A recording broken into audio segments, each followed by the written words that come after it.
Welcome everyone. Selamat datang ya. Semoga teman-teman betah nanti belajar di sini bersama saya. So, because this is our very first meeting, allow me to introduce myself. Jadi karena hari ini hari pertama, mohon izin ya untuk memperkenalkan diri. So, here I am.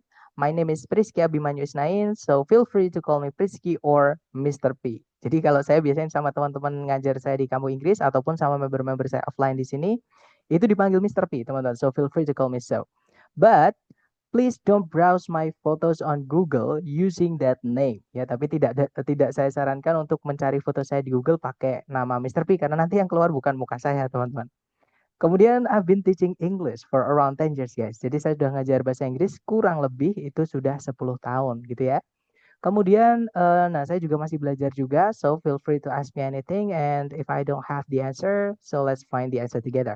Jadi kalau teman-teman ada pertanyaan, tanyain aja ya. Nanti kalau misalkan katakanlah saya nggak punya jawabannya, kita cari bareng ya. Lumayan ilmu baru buat saya juga.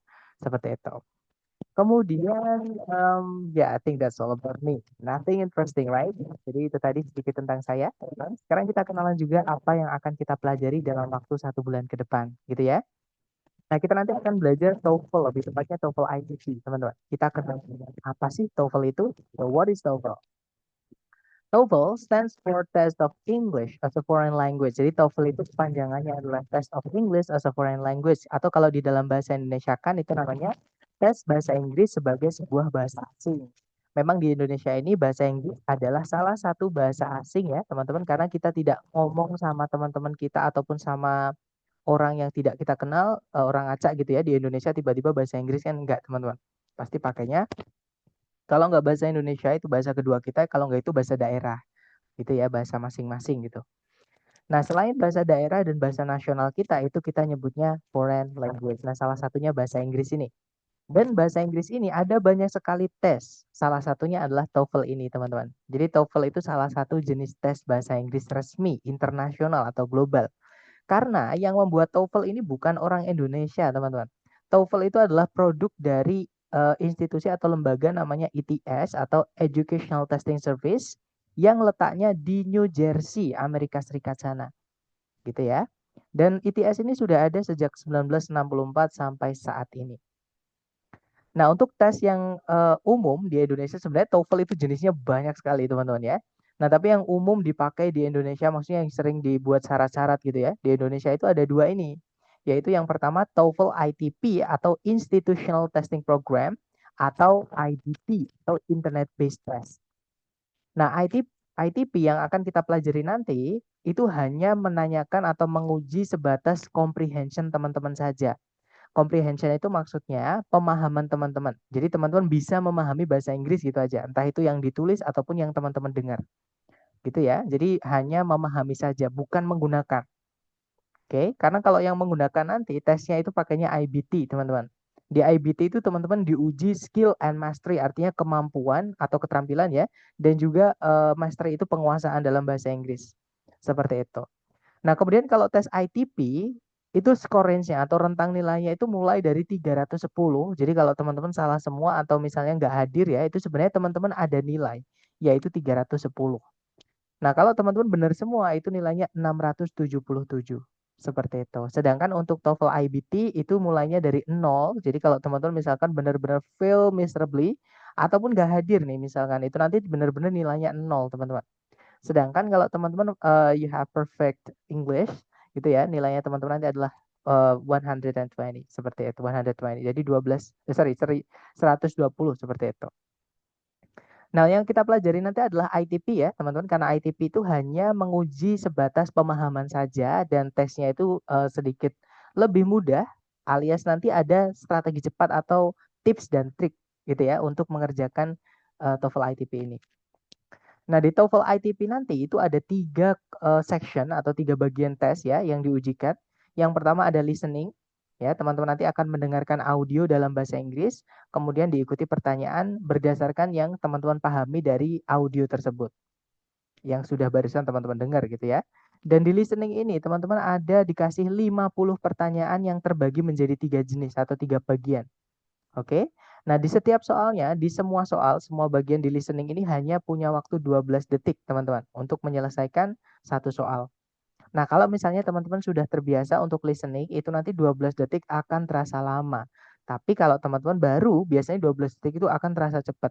Dan kesalahan umum teman-teman yang mungkin baru-baru tes itu biasanya panik. Itu sangat tidak disarankan, teman-teman. Gitu ya. Jadi kalau yang udah, ya udah gitu. Jadi teman-teman fokus aja sama nomor yang sedang dihadapi. Misalkan teman-teman nomor 1 nih belum sempat ngeklik, tiba-tiba udah ke nomor berikutnya. Nggak usah panik, teman-teman. Udah biarin yang udah ikhlasin, fokus aja ke yang sedang dihadapi seperti itu. Kemudian setelah listening selesai, teman-teman nanti akan menghadapi bagian structure ya. Di structure itu nanti teman-teman diberi waktu 25 menit untuk menyelesaikan 40 pertanyaan yang terbagi menjadi 2 bagian. Gitu ya. Dan yang terakhir setelah structure selesai, teman-teman nanti akan berhadapan dengan reading. Nah, di reading teman-teman diberikan beberapa teks atau bacaan. Kemudian setiap bacaan nanti diikuti oleh sekitar 10 sampai 9 sampai sekitar 11 soal seperti itu, teman-teman. Cuman rata-rata ya 10 soal gitu ya. Nah, jadi ada sekitar 5 teks nanti karena di reading ini total soalnya adalah 50 pertanyaan, teman-teman. Yang teman-teman harus selesaikan paling lama itu 55 menit. Seperti itu. Jadi total soal di TOEFL ITP itu ada 140 soal. Gitu ya. Nah, waktunya nanti ya kurang lebih sekitar 35 tambah 25 berarti 1 jam tambah sekitar 2 jam lah, teman-teman. Gitu ya. Kalau teman-teman misalkan menyelesaikan dengan waktu yang paling lama itu sekitar 145 menit atau dibulatkan 2 jaman seperti itu, teman-teman. Gitu ya. Nah, kemudian untuk belajarnya nanti atau di mini course ini kita akan tempuh dalam waktu 1 bulan ya, karena hari Sabtu Minggu kita libur. Jadi hari aktif kita hari Senin sampai hari Jumat, teman-teman. Oke, jadi bisa dibilang seminggu kita punya 5 hari. Nah, untuk 2 minggu pertama atau hari pertama sampai hari ke-10 nanti kita akan fokus dulu belajar bagian structure. Gitu ya. Dan structure ini sudah saya urutkan, teman-teman, dari materi yang paling penting walaupun paling mudah ya. Ini materi paling penting dan paling mudah itu di hari pertama yang nanti. Semakin ke belakang itu materinya semakin sulit. Walaupun yang kita pelajari itu kadang tidak keluar. Tapi kalau hari pertama itu pasti teman-teman harus kuasai. Seperti itu. Nah, ini juga harus urut ya. Jadi kalau misalnya teman-teman katakanlah di suatu pertemuan diri materi kita nanti ada yang kelewat, misalnya nggak bisa hadir di hari ketiga misalnya. Nah, saran saya misalnya teman-teman mau hadir ke pertemuan berikutnya harus mengikuti rekamannya dulu. Gitu ya, supaya nggak bingung nanti ketika teman-teman mengikuti bab-bab berikutnya. Seperti itu. Karena ini sudah saya urutkan, teman-teman. Nah, setelah struktur selesai nanti, teman-teman akan berhadapan dengan, maksudnya kita nanti akan belajar gitu ya, mempelajari listening, teman-teman. Dan listening ini bagian B sama bagian C itu karena pendek ya, materinya sedikit, itu bisa kita rangkap jadi satu pertemuan.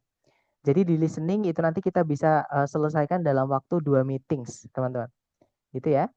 Kemudian di reading pun juga begitu. Jadi reading itu kalau kita berpatokan dengan buku itu ada sekitar 6 bab atau 6 chapters gitu ya.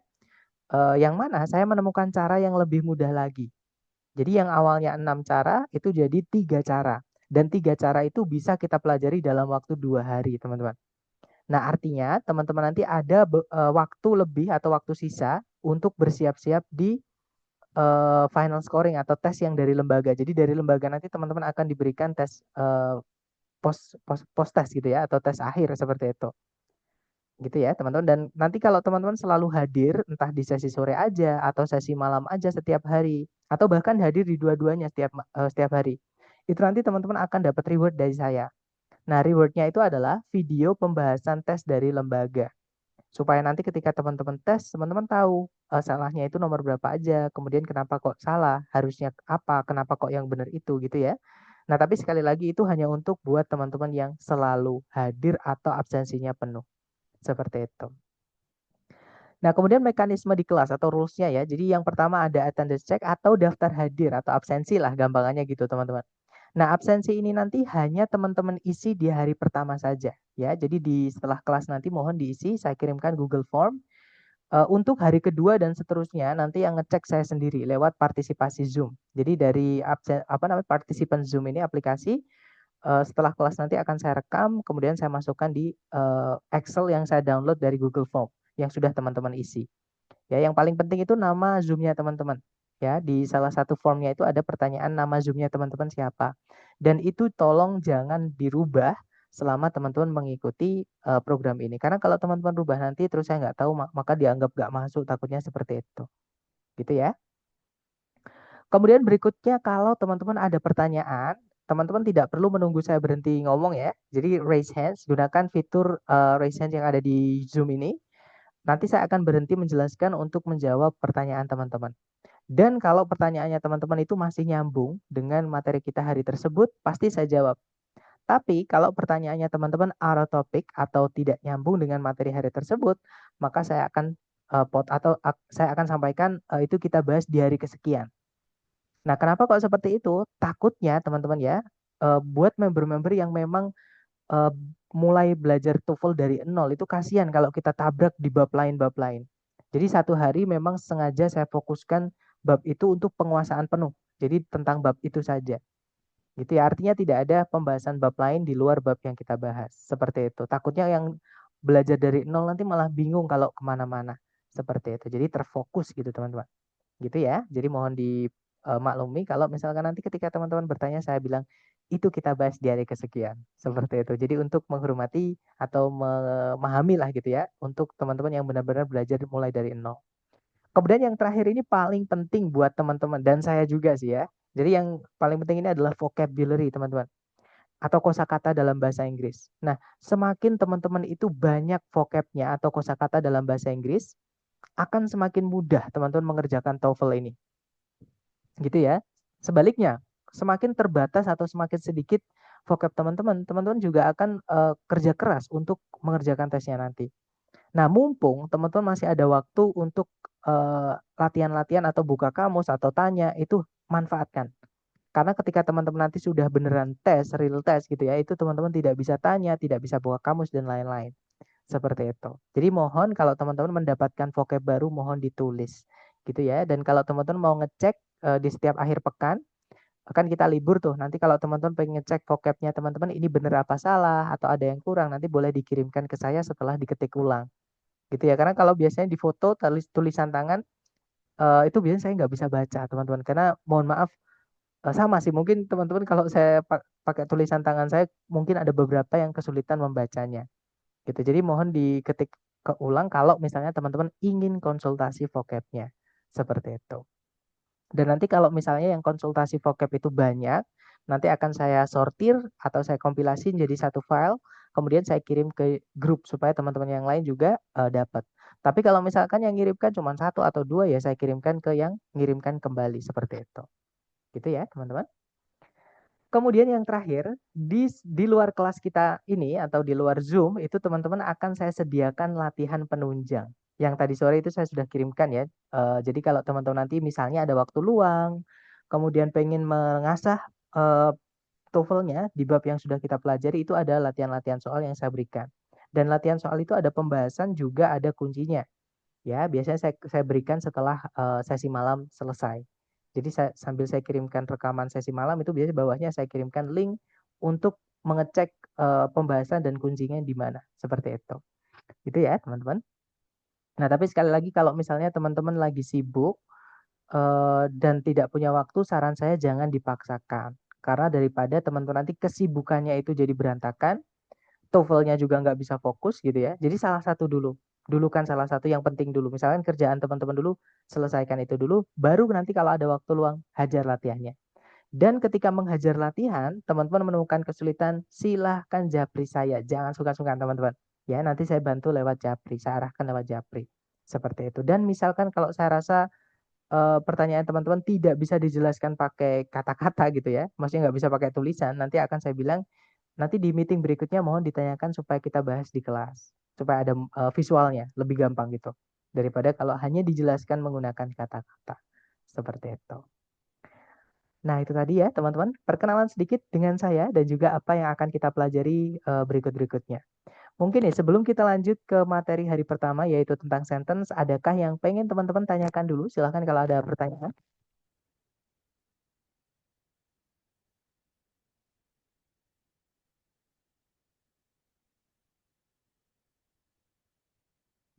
Sepertinya tidak ada ya teman-teman. Baik, kalau nggak ada, mari kita lanjut ke materi kita hari pertama, yaitu tentang sentence ya, teman-teman. Nah, sentence ini kalau dalam bahasa Indonesia kita artikan kalimat, teman-teman. Nah, mungkin teman-teman bertanya-tanya, kenapa kita harus belajar tentang kalimat ini? Gitu ya. Jadi, di soal structure TOEFL itu, teman-teman akan diminta untuk mencarikan bagian kalimat yang hilang. Nah, untuk mengetahui bagian yang hilang apa, minimal teman-teman harus tahu di kalimat itu ada apa aja yang harus ada. Jadi supaya disebut kalimat atau supaya informasinya itu lengkap dan bisa disebut pernyataan atau kalimat tadi ya, itu harus ada apa aja. Gitu ya. Makanya kita belajar sentence di hari pertama. Jadi hari ini kita akan belajar bagian yang harus teman-teman pastikan ada di dalam kalimat, yaitu subjek sama predikat. Jadi bahasa Inggris dan bahasa Indonesia itu sama, teman-teman. Harus ada kalimat itu harus memiliki subjek sama predikat. Nah, subjek ini apa sih pengertiannya? Nah, banyak yang mengatakan bahwa subjek itu pelaku, teman-teman. Padahal bukan. Subjek itu tidak selalu pelaku. Di dalam kalimat pasif, subjek itu justru korban. Ya, contohnya kucing saya dimainin anak-anak itu. Nah, kucing saya itu subjeknya, tapi dia bukan yang memainkan, justru dia jadi korban permainan anak-anak seperti itu. Gitu ya. Jadi subjek itu pengertiannya adalah apa atau siapa yang ingin kita bahas atau kita angkat jadi topik pembicaraan. Ya, itu namanya subjek. Misalkan saya bilang, aduh langitnya cerah. Nah, berarti saya ingin ngomongin tentang langit. Contohnya lagi, saya bilang, saya suka musik. Nah, itu berarti saya menceritakan tentang saya sendiri, teman-teman. Yang mana saya itu suka musik. Misalkan saya bilang, kamu kelihatan cantik. Nah, berarti saya menceritakan tentang kamu. Seperti itu, gitu ya. Jadi, yang ingin diceritakan itulah yang disebut dengan subjek. Nah, selain subjek, kalimat juga harus ada predikat. Predikat itu ada apa dengan subjek. Karena nggak mungkin kita hanya ketemu sama orang terus bilang langit. Atau kalau gitu langit itu. Pasti orangnya bingung, teman-teman. Kalau nggak gitu nungguin. Kalau nggak gitu tanya, ada apa dengan langit itu? Gitu kan? Jadi contohnya lagi, misalkan kita ketemu orang terus kita bilang, ayah saya. Nah, pasti orangnya bingung, ada apa dengan ayah kamu gitu kan? Nah, makanya harus lengkap, teman-teman. Jangan cuma subjek, tapi harus ada predikat. Nah, predikat itu ada apa dengan si subjek. Contohnya, ayah saya membutuhkan bantuan. Nah, membutuhkan itu predikat, atau membutuhkan bantuan itu adalah predikatnya. Seperti itu, teman-teman. Gitu ya. Nah, di dalam bahasa Inggris, cara mengenali kalau itu subjek adalah dari mengenali kelas katanya. Jadi semua kata-kata dalam bahasa Inggris ya, teman-teman, itu terbagi menjadi 8 kelas kata. Nah, yang mana 8 kelas kata ini memiliki fungsi yang berbeda-beda di dalam kalimat. Nah, dengan mengenali kelas katanya, teman-teman nanti tinggal mencocokkan tempatnya di dalam kalimat. Seperti itu. Nah, karena subjek ini dibuatnya dari 2 kelas kata, teman-teman. Bisa dari kata benda atau dari kata ganti. Nah, kata benda atau benda ya, semua yang diciptakan Tuhan itu misalkan bangku, misalkan rumah, misalkan angin, misalkan komputer, misalkan meja, bahkan manusia, kita sendiri itu juga kata benda, teman-teman. Ya, jadi semua yang bisa dilihat, diraba, diterawang, diputar, dijilat, dicelupin itu semuanya adalah noun atau kata benda. Oke? Nah, kemudian contohnya kata benda misalnya ada kata bird, artinya burung. Water, artinya air. Buildings. Nah, biasanya kata benda itu ditambahin akhiran s atau is untuk menunjukkan bahwa kata benda itu jumlahnya ada lebih dari satu atau banyak. Atau mungkin buku nyebutnya plural gitu ya, teman-teman. Jadi kalau kata benda itu banyak, biasanya ditambahkan s atau is seperti itu. Nah, jadi buildings itu artinya bangunan-bangunan. River artinya sungai, forest artinya hutan, atmosphere artinya atmosfer, classroom ruangan kelas, dan masih banyak lagi. Gitu ya. Kemanapun teman-teman melihat itu semuanya kata benda. Misalkan teman-teman menengok ke kiri, misalkan ada tembok. Nah, tembok itu kata benda, teman-teman. Menengok ke kanan, misalnya ada temannya teman-teman, misalnya. Temannya teman-teman itu juga kata benda, seperti itu. Gitu ya. Nah, selain kata benda, subjek juga bisa dibuat dari kata ganti atau di buku nyebutnya pronoun. Nah, kata ganti itu fungsinya di dalam kalimat, dia menggantikan kata benda, teman-teman. Nah, karena kata benda itu bisa di subjek, maka pronoun ini juga bisa di subjek, karena dia menggantikan benda. Gitu ya. Nah, contohnya kata ganti itu ada kata he, she, atau it. Ini artinya sama ketiganya, yaitu dia, teman-teman.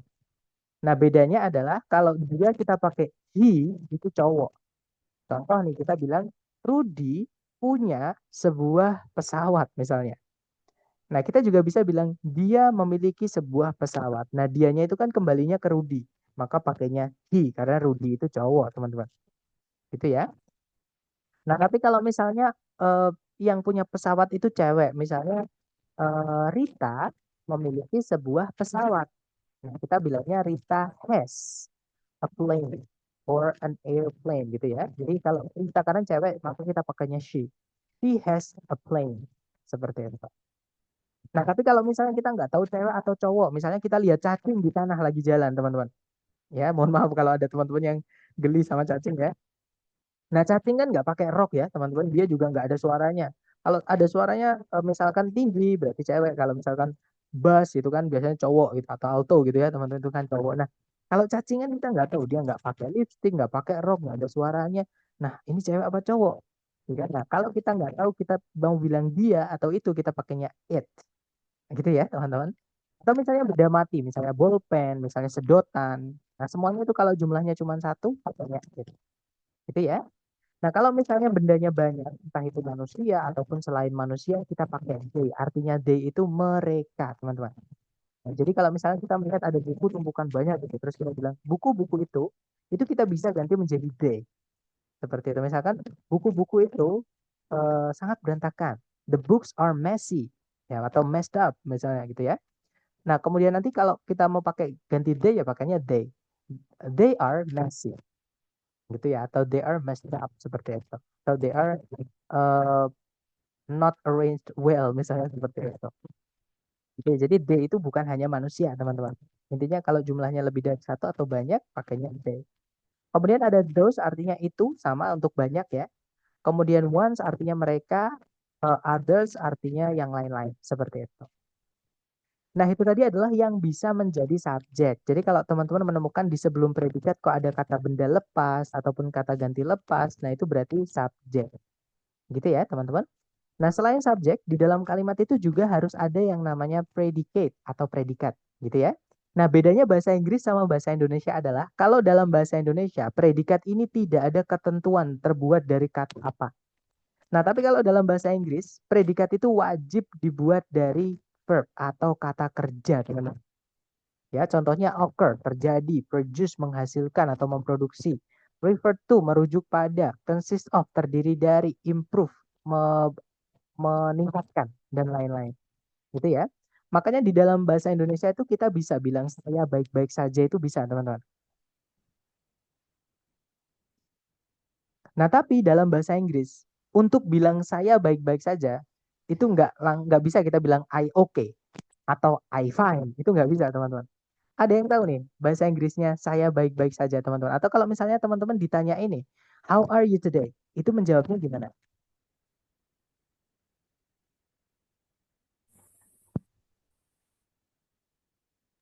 Jangan takut salah, I teman-teman am boleh. okay. Oke, I I am okay. I Nice. am Atau fine. I am fine. Nice. Jadi boleh I am okay atau I'm fine gitu ya. Atau I'm great. Kemudian misalkan eh ya I'm great misalnya seperti. Jadi I'm okay, I'm fine misalnya seperti itu, teman-teman. Nah, kenapa di situ ada M? Padahal M di situ kan nggak punya arti, teman-teman. Yang artinya saya itu I, yang artinya baik-baik saja itu oke. Nah, kenapa nggak kita bilang I oke saja? Nah, karena di dalam informasi saya baik-baik saja itu tidak ada kata kerjanya, teman-teman. Ya kan nggak ada, karena saya itu kata ganti, baik-baik saja itu kata sifat. Jadi baik-baik saja itu atau sehat itu adalah kata sifat, teman-teman. Ya, nggak bisa jadi predikat. Yang bisa jadi predikat adalah kata kerja. Makanya dimasukkanlah di situ kata kerja yang tidak punya arti, hanya buat syarat saja, yaitu to be. Atau istilah lainnya adalah linking verb. Gitu ya, teman-teman. Nah, tapi kalau misalnya di dalam kalimat sudah ada kata kerja sebagai predikat dalam bahasa Inggris, misalnya nih, saya mau bilang saya suka musik. Ada yang tahu bahasa Inggrisnya, teman-teman? Saya suka musik, bahasa Inggrisnya? I like music atau I love music. Nice, I like music atau I love music. Gitu ya. Nah, kenapa di situ tidak ada boleh I like music, I love music, I enjoy music, banyak untuk untuk mengutarakan satu pesan itu banyak sekali caranya, teman-teman ya. Sinonim, kita bisa menggunakan sinonim atau paraphrase. Tapi intinya sama di situ tadi ya. Like, love, enjoy, dan lain-lainnya itu kelas katanya adalah kata kerja. Ya, yang mana di dalam kalimat itu fungsinya sebagai predikat. Nah, karena sudah ada kata kerja sebagai predikat, maka tidak diperlukan lagi kita masukkan to be. Jadi jangan bilang I am like music ya, nanti artinya saya mirip musik atau saya kayak musik, nanti seperti itu. Beda arti nanti ya. Jadi kalau I like music, saya suka musik, dan suka itu adalah kata kerja. Menyukai atau mencintai itu adalah kata kerja, seperti itu. Gitu ya, teman-teman.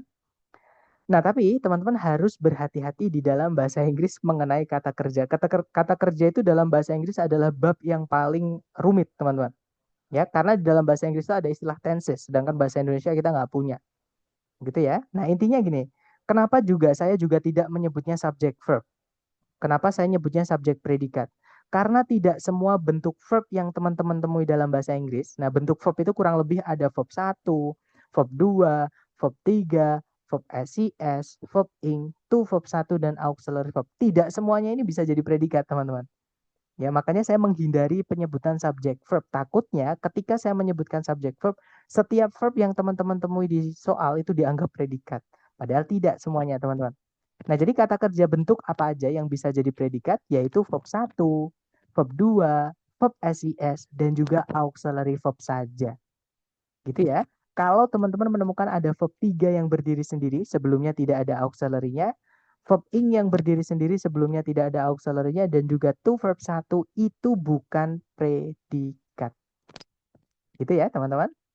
Nah, mungkin teman-teman ada yang bertanya-tanya nih, auxiliary itu apa? Saya baru dengar ini.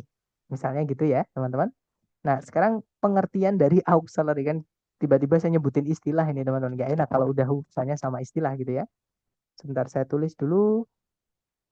Nah, jadi auxiliary itu pengertiannya adalah kata kerja bantu, ya. Jadi fungsinya auxiliary itu hanya membantu kata kerja lain.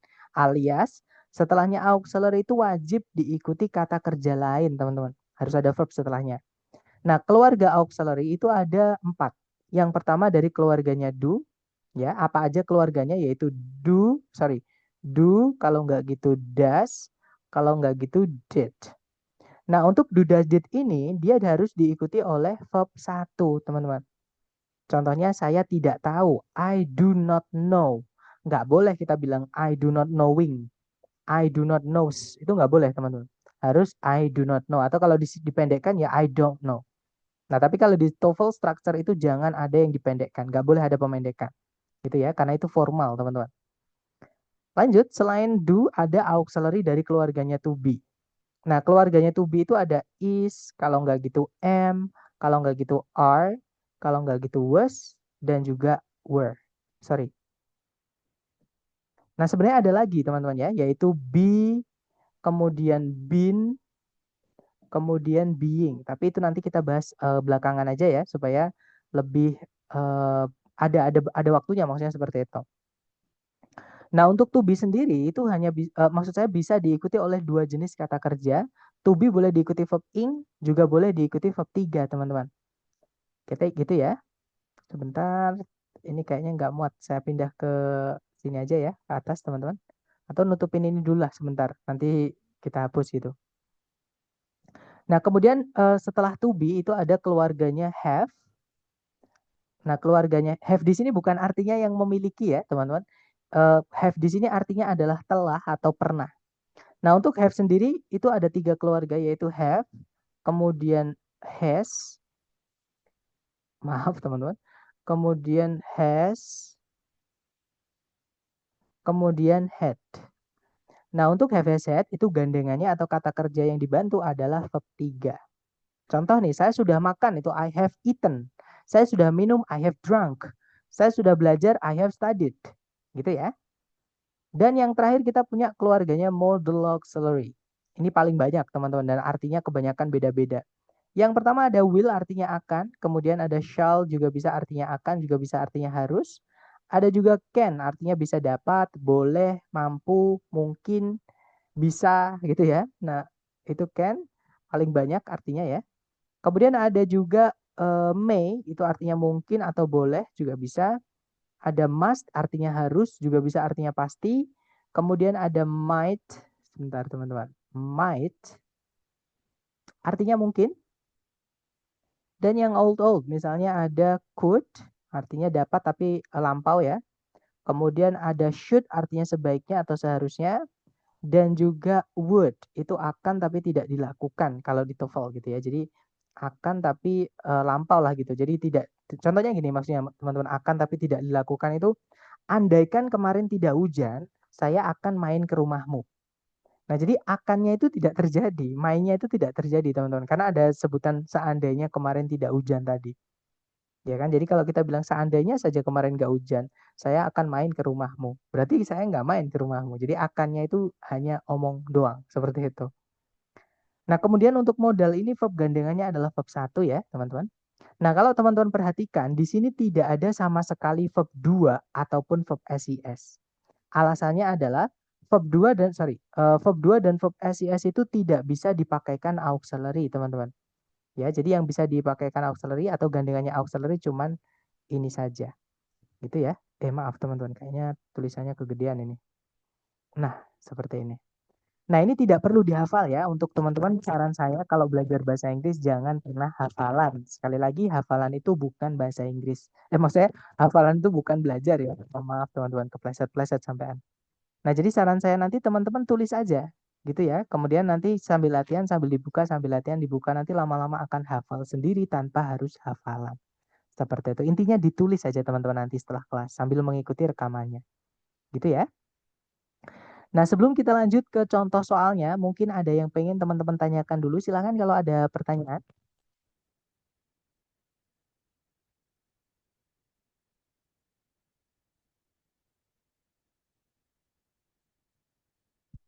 Sepertinya aman ya, teman-teman. Baik, kalau gitu kita ke contoh soalnya. Nanti kalau teman-teman ada pertanyaan boleh raise hand aja ya. Sorry teman-teman. Lah, maaf ya. Nah, ini contoh soalnya. Em, Contoh soal pertama, caranya yang paling gampang adalah teman-teman cari dulu kata kerja yang bisa jadi predikat di soal. Ya, karena predikat itu nyarinya paling gampang, teman-teman. Dia adalah kata kerja. Nah, pertanyaan saya, apakah teman-teman menemukan ada di soal kata kerja yang bisa jadi predikat? Kalau ada, kira-kira yang mana, teman-teman?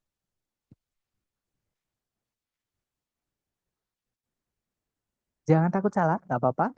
Kira-kira kalau menurut teman-teman, yang mana di situ predikatnya?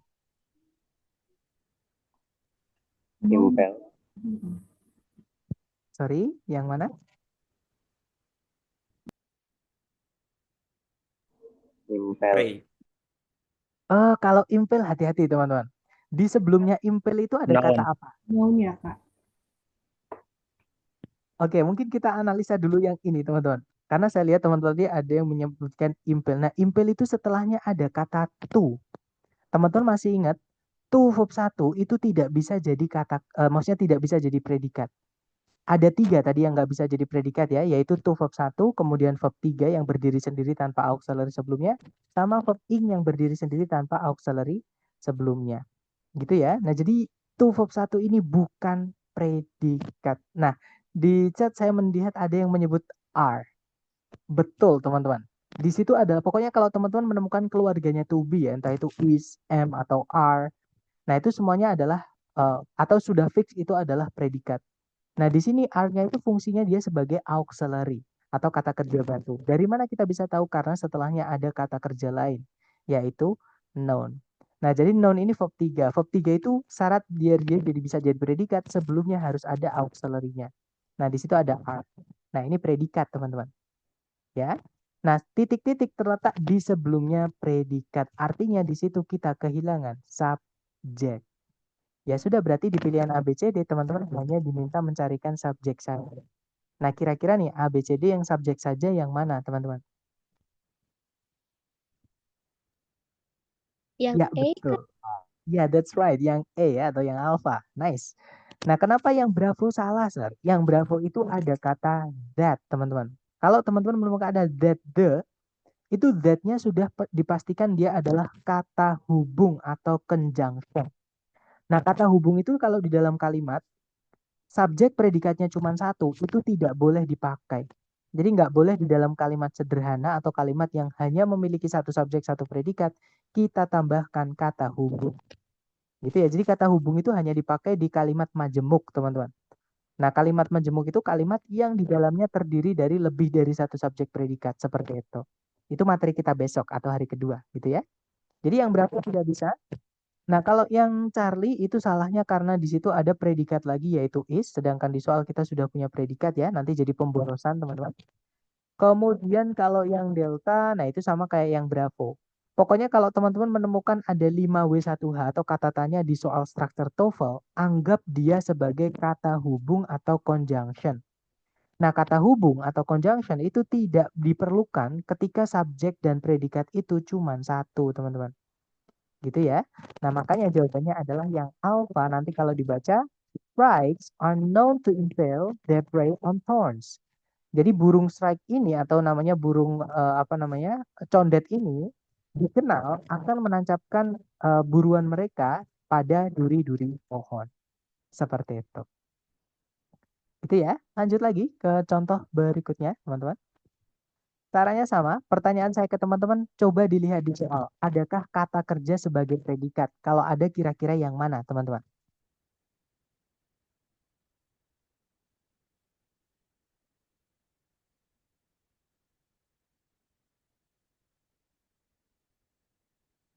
Iya, betul. Tidak ada ya. Nah, karena kalimat itu wajib punya predikat, maka teman-teman harus carikan predikat. Tapi jangan buru-buru cari predikat. Karena selain predikat, kalimat itu juga wajib punya subjek. Nah, pertanyaan saya ke teman-teman, di sebelum titik-titik, itu sudah ada subjek atau belum, teman-teman? Kalau ada, kira-kira yang mana?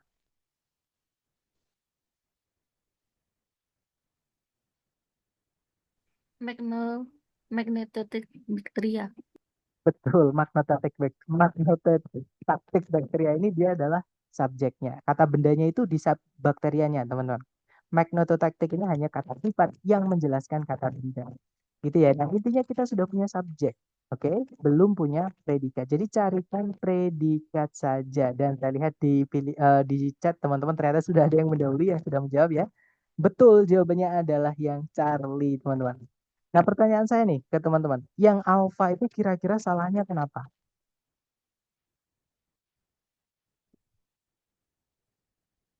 Ada Ada subjek. tambahan subjek. Betul, ada subjek lagi atau tambahan subjek nanti jadi pemborosan. Kata ganti di situ yaitu D ya, sedangkan di soal sudah ada subjek. Nah, kalau yang Bravo sama Delta itu jelas banget teman-teman, itu tidak ada kata kerja sama sekali. Padahal kita tadi butuhnya predikat, ya sudah pasti salah. Seperti itu. Gitu ya, jadi jawabannya yang Charlie. Di situ predikatnya berupa auxiliary diikuti kata kerja verb 3. Jadi to be verb 3. Nah, di tengah-tengahnya itu diikuti keterangan nggak masalah. Itu diganti teman-teman not, diganti always, diganti never, nggak masalah. Itu keterangan teman-teman. Kata keterangan itu di dalam kalimat boleh ada, boleh tidak. Jadi kalau teman-teman hapus juga nggak masalah. Kalimatnya tetap benar. Seperti itu. Gitu ya. Jadi nanti kalau dibaca, magnetotactic bacteria were first described in 1963 by Salvatore Bellini. Jadi bakteri jenis Magnetotactic itu pertama kali dideskripsikan atau diperkenalkan gitu ya di tahun 1963 oleh Salvatore Bellini. Seperti itu. Lanjut ke contoh terakhir ya, teman-teman. Kalau contoh terakhir ini kita bahas bareng aja. Cari predikatnya dulu di soal. Kalau ditarik dari depan ke belakang, cari kata kerja sebagai predikat. Di situ sama sekali tidak ada kata kerja sebagai predikat. Berarti di titik-titik kita butuh predikat. Nah, karena titik-titiknya itu di paling depan kalimat dan di sebelumnya predikat itu harus ada subjek, maka di sini kita juga kehilangan subjek. Nah, enaknya kalau nyari predikat dulu itu seperti ini, teman-teman. Gitu ya. Jadi cari A, B, C, D yang subjek kemudian predikat. Kalau yang alfa di situ ada subjek, nah tapi tidak ada predikat. Jadi yang alfa nggak bisa kehilangan predikat kalimatnya nanti. Kalau yang bravo, di situ ada subjek yaitu coconut waste briquettes. Nah, tidak ada predikatnya, malah ketambahan conjunction, teman-teman. Nah, jadi kesalahan yang bravo ada dua. Artinya bravo nggak bisa ya. Kalau yang Charlie di situ ada subjek yaitu coconut waste briquettes. Predikatnya adalah kata sebentar teman-teman, yaitu reduce itu ya. Nah, di tengah-tengahnya ada apa namanya conjunction yaitu that atau kata hubung. Kita nggak butuh kata hubung ya kalau subjek predikat cuma satu. Jadi Charlie nggak bisa. Nah, jawabannya adalah yang delta. Di situ ada subjek coconut loose briquettes. Predikatnya adalah reduce. Seperti itu. Itu ya, teman-teman. Nah, nanti kalau diartikan, briket limbah kelapa itu mengurangi penggundulan hutan di seluruh bumi atau di seluruh dunia. Seperti itu. Nah, dari ketiga contoh tadi, mungkin adakah yang pengen teman-teman tanyakan dulu sebelum kita praktek ke latihan soal buat teman-teman? Silahkan kalau ada pertanyaan.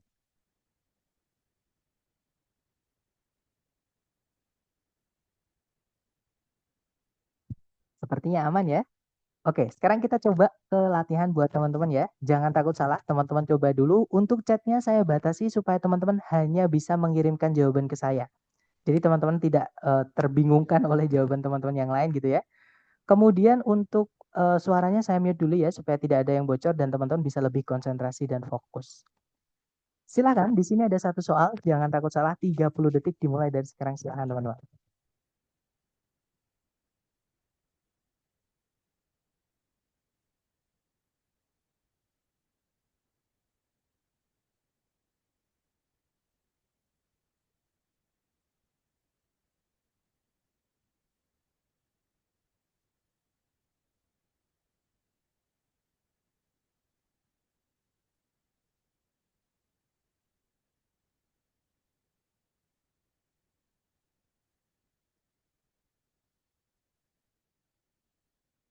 Oke, waktunya habis. Silakan jawabannya teman-teman boleh dikirim di chat dan saya lihat ada jawaban Charlie, ada juga Alpha, ada juga Delta. Tapi mayoritas teman-teman menjawab Charlie ya. Kita cek bersama. Cari predikatnya dulu. Kalau ditarik dari depan ke belakang, to attract bukan predikat ya, teman-teman, karena to verb 1. To verb 1 nggak bisa jadi predikat. Nah, berarti di sini kita kehilangan predikat. Subjeknya adalah moth. Moth itu artinya ngengat, teman-teman. Kayak kupu-kupu tapi dia nocturnal gitu ya. Dia aktifnya malam hari, kemudian sayapnya itu kayak banyak bedaknya seperti itu. Nah, jadi di sini kita membutuhkan predikat. Kalau yang alpha, nah hati-hati, yang alpha itu use itu bukan kata kerja. Karena sebelumnya ada kata the, teman-teman. The itu dipakai oleh kata benda. Jadi use di sini kata benda ya, artinya adalah kegunaan. Memang bahasa Inggris itu nggak enaknya kadang satu kata memiliki banyak arti. Contohnya help. Help itu bisa artinya membantu atau menolong. Tapi help juga bisa berarti bantuan atau pertolongan. Nah, sama use itu bisa artinya menggunakan, bisa penggunaan atau kegunaan, teman-teman. Ya, nah di sini use ini kata benda artinya kegunaan atau penggunaan. Sedangkan menggunakan itu adalah yang Charlie ya, yang predikat. Jadi jawabannya yang Charlie, teman-teman. Yang alpha nggak bisa. Kalau yang Bravo tuh verb 1 nggak bisa jadi predikat, delta juga sama, verb ing tanpa auxiliary sebelumnya tidak bisa jadi predikat. Nah, nanti kalau dibaca, moths use pheromones to attract mates. Jadi ngengat itu menggunakan feromon. Feromon itu zat kimia yang dikeluarkan dari tubuhnya serangga gitu ya, teman-teman. Untuk menarik pasangan. Seperti itu. Lanjut ke nomor berikutnya. Dicoba lagi, jangan takut salah ya. 30 detik dimulai dari sekarang. Silahkan, teman-teman.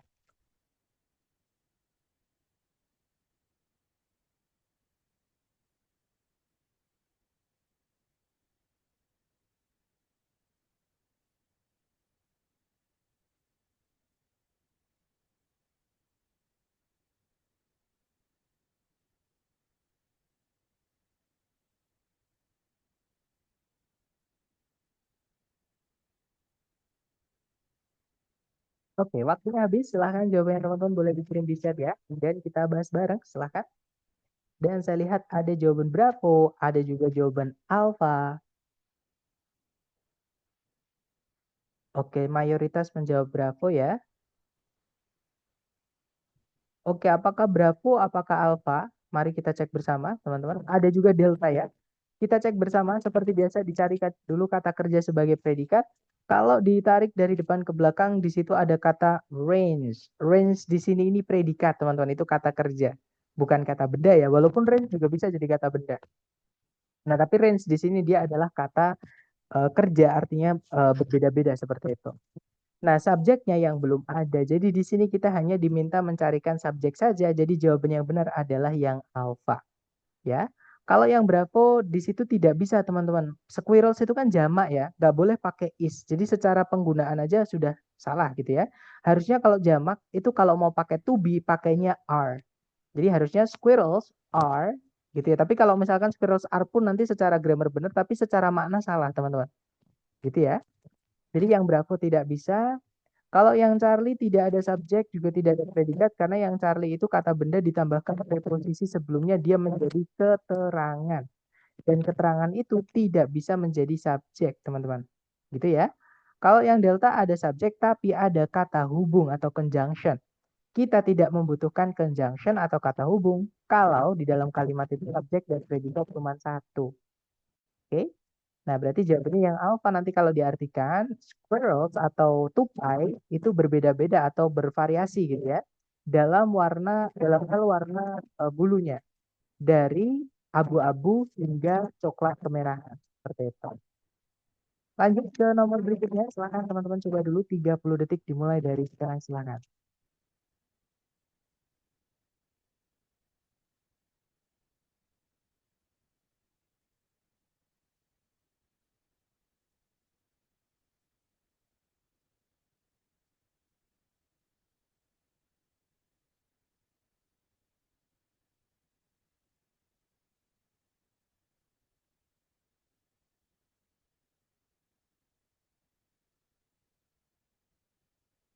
Oke, waktunya habis. Silahkan jawabannya teman-teman dikirim di chat, kemudian kita bahas bareng. Dan saya lihat teman-teman ada yang menjawab Alpha, ada yang juga menjawab Charlie. Oke, antara Alpha atau Charlie, mari kita cek bersama. Seperti biasa, teman-teman cari dulu kata kerja sebagai predikat ya. Nah, kalau ditarik dari depan ke belakang, nah di situ sama sekali tidak ada kata kerja yang bisa jadi predikat. Berarti di titik-titik kita butuh predikat, teman-teman. Subjeknya adalah peacocks. Itu artinya burung merak, terutama yang jantan yang bulunya bagus itu, teman-teman. Nah, berarti di sini kita hanya membutuhkan predikat saja, jadi jawabannya adalah yang alpha. Gitu ya. Bravo, kenapa salah? Di situ use itu kata benda ya, bukan kata kerja, karena sebelumnya ada preposisi for, teman-teman. Jadi setiap teman-teman menemukan kelas kata namanya preposisi, contohnya in, contohnya at, contohnya until, contohnya lagi misalnya between, itu pasti setelahnya kata benda. Gitu ya, teman-teman. Jadi ini kata benda, bukan kata kerja. Kita butuhnya predikat. Kalau yang cari di situ ada conjunction, padahal subjek dan predikat cuma satu. Nggak bisa ya, teman-teman. Nah, kalau yang delta ada subjek lagi. Nggak bisa, kita hanya butuh predikat saja. Nah, jadi jawabannya yang alpha, nanti kalau diartikan, burung merak itu menggunakan bulu ekornya yang berwarna-warni untuk menarik perhatian mangsanya. Atau, sorry, kok mangsa, maksud saya pasangan gitu ya. Atau lawan jenis, gitu teman-teman. Lanjut ke nomor berikutnya, silahkan. 30 detik dimulai dari sekarang.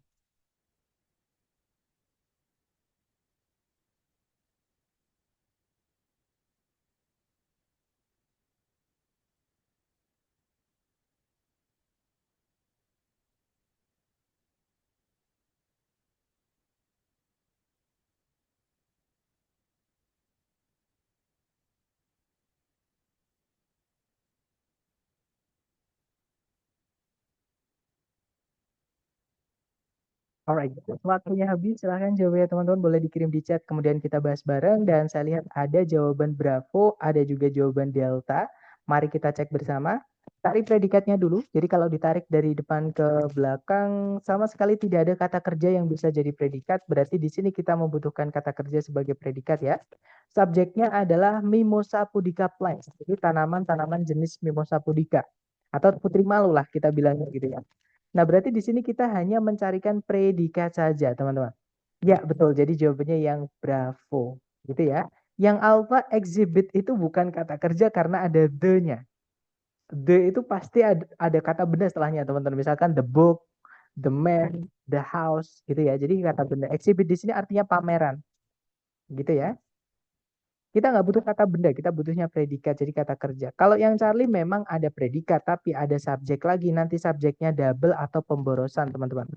Kalau yang delta, to verb 1 tidak bisa menjadi predikat.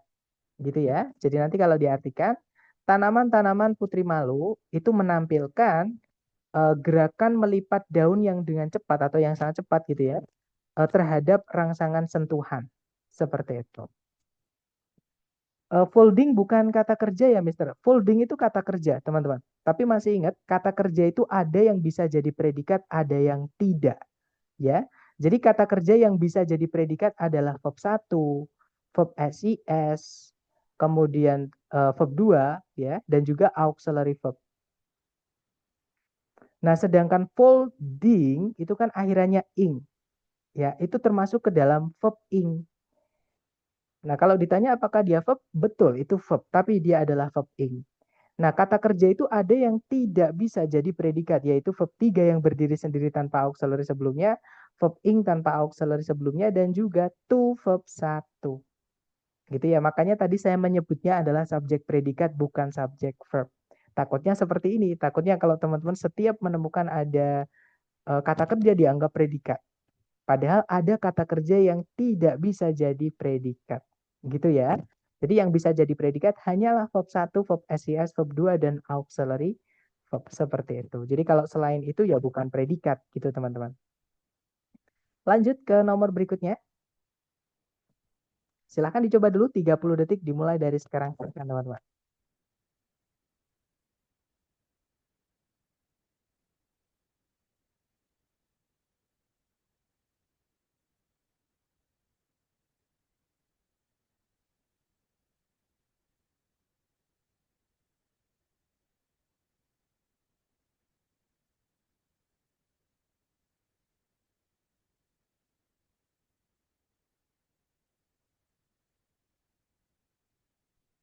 Oke, waktunya habis. Silahkan teman-teman boleh dikirim di chat ya. Kemudian kita bahas bareng teman-teman sebentar.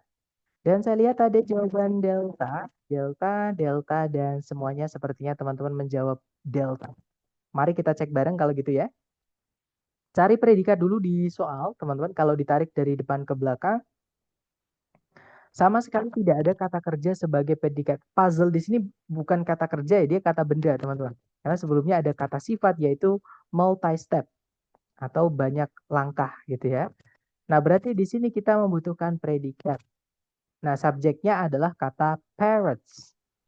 Oke, nah ABCD yang bisa jadi predikat adalah yang delta. Yang alfa tidak bisa ya, karena verb ing tanpa auxiliary sebelumnya tidak bisa jadi predikat, teman-teman. Kalau yang bravo memang ada predikat, tapi ada subjek lagi, nanti subjeknya double atau pemborosan subjek. Kalau yang Charlie ada to verb 1, sama kayak verb ing. To verb 1 itu tidak bisa jadi predikat.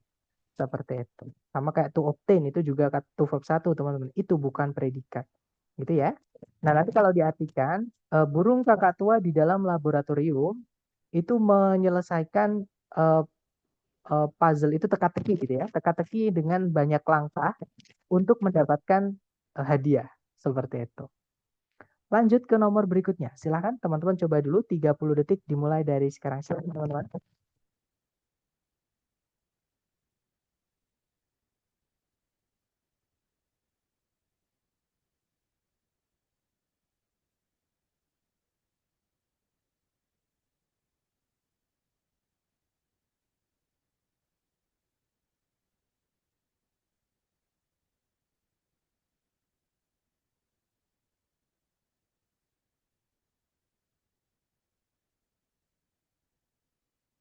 Oke, waktunya habis. Silahkan jawabannya teman-teman dikirim di chat. Kemudian kita bahas bareng. Dan saya lihat ada yang menjawab alfa, ada juga bravo. Oke, antara alfa atau bravo ya. Mari kita, ada juga delta. Mari kita cek bersama teman-teman. Seperti biasa teman-teman cari dulu kata kerja sebagai predikat di soal. Jadi kalau ditarik dari depan ke belakang, nah di situ ada kata form. Form sama from itu beda ya teman-teman. Form itu artinya membentuk. Dia adalah kata kerja. Kalau from itu preposisi. Nah, form itu juga bisa jadi kata kerja, teman-teman. Gitu ya. Nah, jadi di sini kita hanya membutuhkan subjeknya saja. Oke? Cari ABCD yang subjek saja. Kalau yang alpha fungi, nah kemungkinan adalah yang alpha ya, teman-teman. Kalau yang bravo ada predikat lagi, nggak bisa to be diikuti verb 1 ya. Jadi bravo tidak bisa. Kalau yang Charlie ada conjunction, padahal subjek predikat cuma satu. Kalau yang delta ada predikat lagi. Nah, jadi jawabannya yang alpha, teman-teman. Seperti itu. Gitu ya. Nah, nanti kalau dibaca, like oak trees, fungi form mycorrhizal associations with plant roots. Jadi kalau diartikan, mirip pohon oak gitu ya. Fungi itu jamur gitu teman-teman, itu membentuk asosiasi mikorizal dengan akar-akar tanaman. Mungkin maksudnya simbiosis gitu ya teman-teman. Oke, lanjut lagi ke nomor berikutnya. Silahkan dicoba dulu, jangan takut salah. 30 detik dimulai dari sekarang, silahkan teman-teman.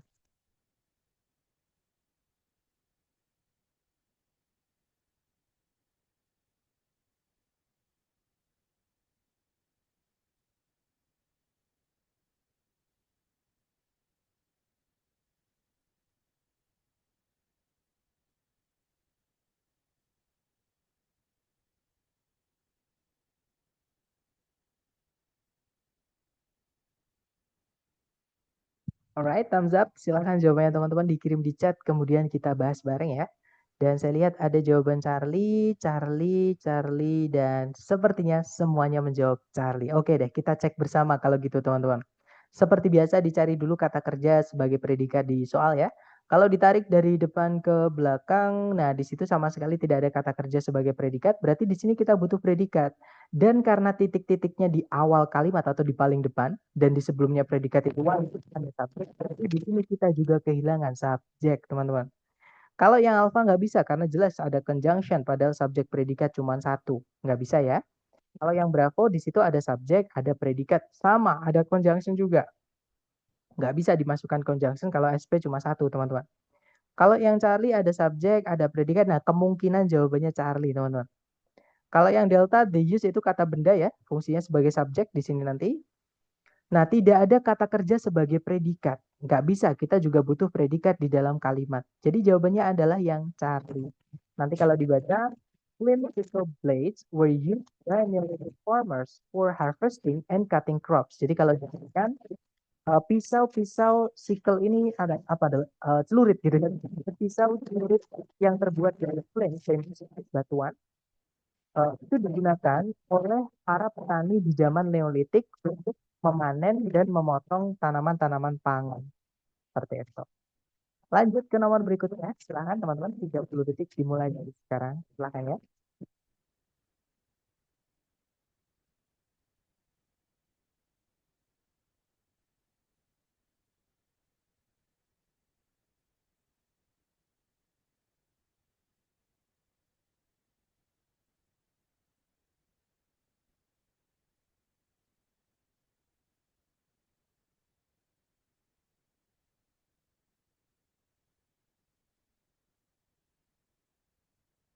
Oke, waktunya habis. Silahkan jawabannya teman-teman dikirim di chat, kemudian kita bahas bareng ya.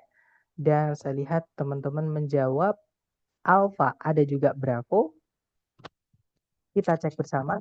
Kita cari predikat dulu di situ. Kalau ditarik dari depan ke belakang, sama sekali tidak ada kata kerja sebagai predikat. Ya, berarti di sini kita membutuhkan predikat dan karena titik-titiknya di awal berarti kita juga membutuhkan subjek. Nah, jawabannya yang alpha ya, teman-teman. Kalau yang bravo tidak bisa karena predikatnya double, teman-teman. Ada is, ada close, satu aja. Gitu ya. Karena dua kata kerja nggak bisa, nanti jadi predikatnya dua. Kalau yang Charlie ada subjek, ada predikat, tapi ada conjunction, padahal subjek predikat cuma satu, nggak bisa.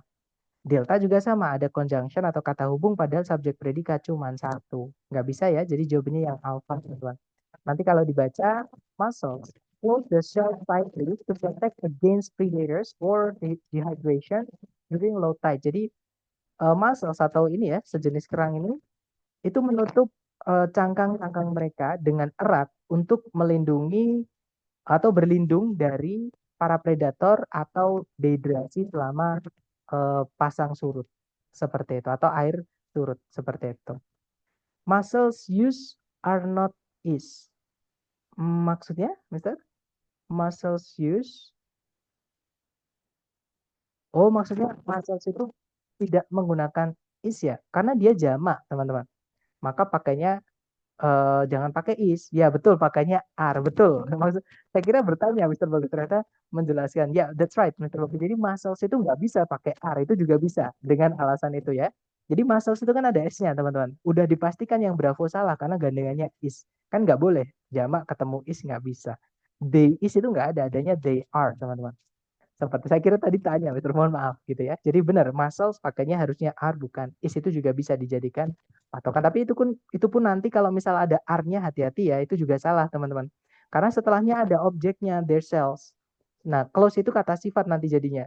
Nah, kata sifat tidak boleh punya objek. Gitu ya. Jadi close di sini adalah kata kerja, makanya tidak dibutuhkan predikat lagi. Tapi dengan cara itu juga bisa sih. Oh, di situ ketemu muscle udah pasti salah. Itu juga bisa. Itu ya. Lanjut ke nomor berikutnya. Silahkan dicoba dulu, jangan takut salah teman-teman. 30 detik dimulai dari sekarang. Silahkan.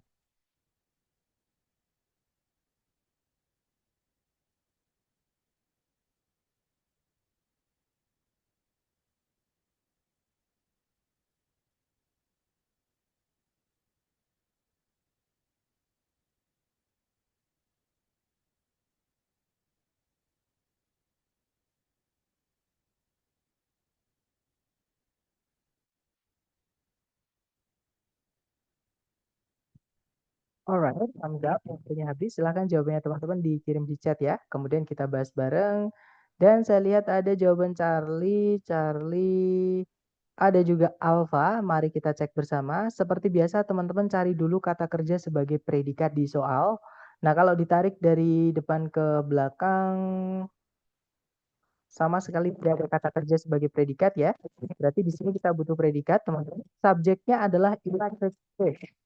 Nah, fish itu bisa jamak, bisa tunggal, teman-teman. Jadi kalau kita cek di kamus ya, kita cari kata fish.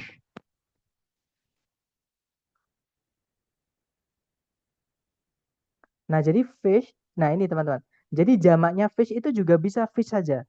Walaupun fishes juga boleh. Gitu ya. Jadi fish di soal tadi itu jamak karena di pilihan ganda itu pakainya verb 1, jawaban yang benar. Yaitu yang Charlie. Gitu ya. Kalau yang alpha nggak bisa teman-teman karena verb ing tanpa auxiliary sebelumnya tidak bisa jadi predikat. Kalau yang Bravo emission ada ion-ion itu adalah kata benda. Nah, kita nggak bisa menjadikan kata benda predikat, nggak bisa ya. Kita butuhnya kata kerja. Kalau yang Delta memang ada predikat, tapi subjeknya nanti double atau pemborosan subjek. Nah, jadi jawabannya yang Charlie. Nanti kalau diartikan, ikan listrik atau belut listrik mungkin gitu. Jadi belut listrik itu ternyata ikan, teman-teman. Itu membuang atau mengeluarkan uh, pulses itu artinya ini apa denyutan. Jadi denyut listrik untuk navigasi itu berarti untuk berpindah tempat gitu ya, untuk bepergian dan juga komunikasi dalam lingkungan air seperti itu. Lanjut lagi ke nomor berikutnya. Silahkan terakhir ya teman-teman nomor 20. Dicoba dulu 30 detik dimulai dari sekarang silahkan.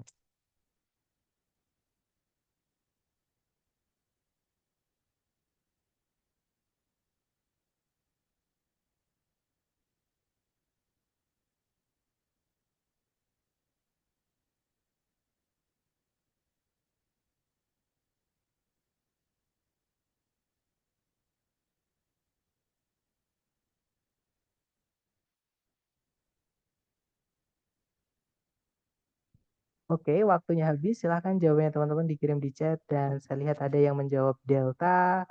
Delta, ada juga Charlie.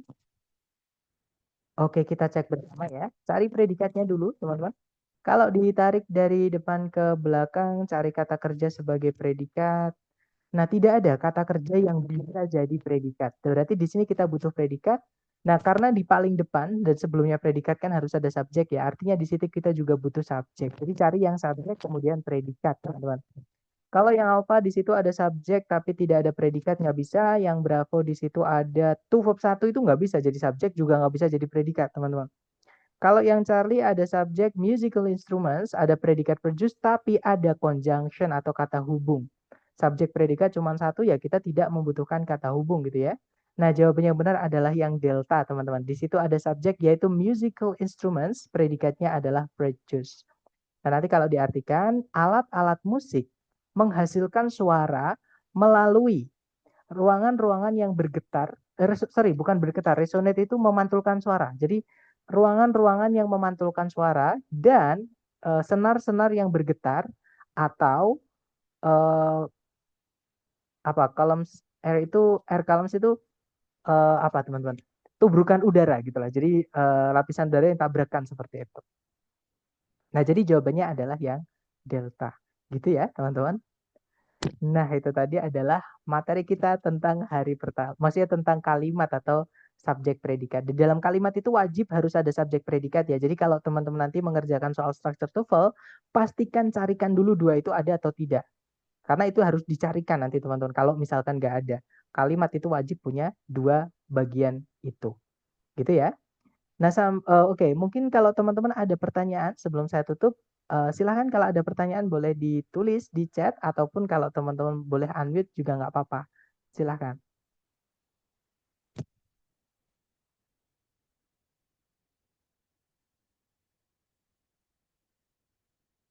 Nggak ada? Oke, kalau nggak ada saya akhiri ya teman-teman. Oh sebentar, ada pertanyaan dari Miss Teresia. Kak, apakah predikat harus setelah subjek? Jawabannya iya, Miss. Di setelah predikat, di setelah subjek harus predikat.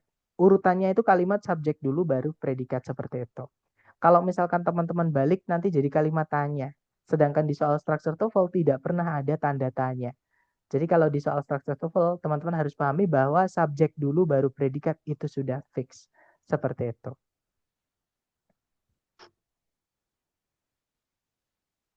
Oke.